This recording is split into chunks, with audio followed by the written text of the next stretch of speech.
Thanks to the power of modern communication, we have the ability to create technologies that are decentralized, removing middlemen and allowing users to interact with each other directly through a global network.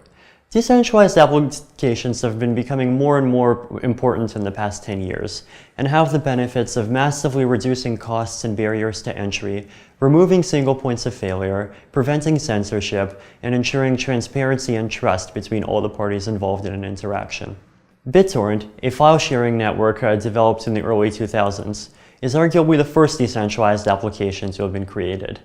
BitTorrent allows anyone to share any kind of file with anyone else in the world, allowing people to distribute content quickly and easily, even if they do not have the resources to pay for their own website or server.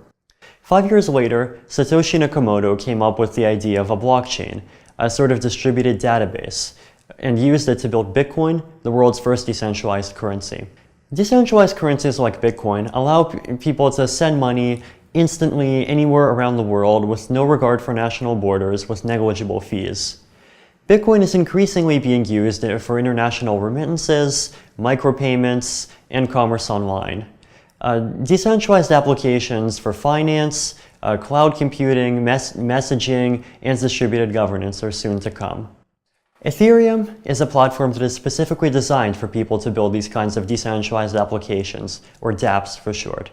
The Ethereum client, which we are calling the Ether browser, will include a built-in peer-to-peer network for sending messages, and a generalized blockchain with a built-in programming language, allowing people to use the blockchain for any kind of decentralized application that they want to create.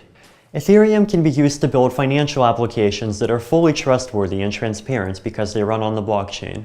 Online, cryptographically secure systems for managing your property and contracts.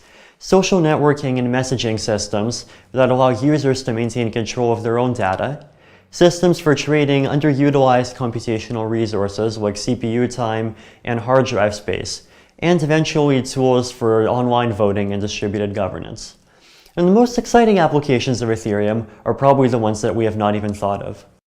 As with all new platforms for innovation, like the protocols that underlie the internet itself, it is not always easy to predict what they're going to be used for.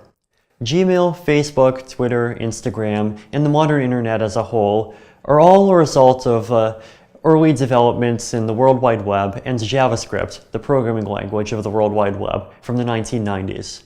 Similarly, by providing a universal programmable blockchain and packaging it up into a client that anyone can use, the Ethereum project hopes to do the same for finance, peer-to-peer commerce, distributed governance, and human collaboration as a whole. Now the question is, what will you build on top of Ethereum?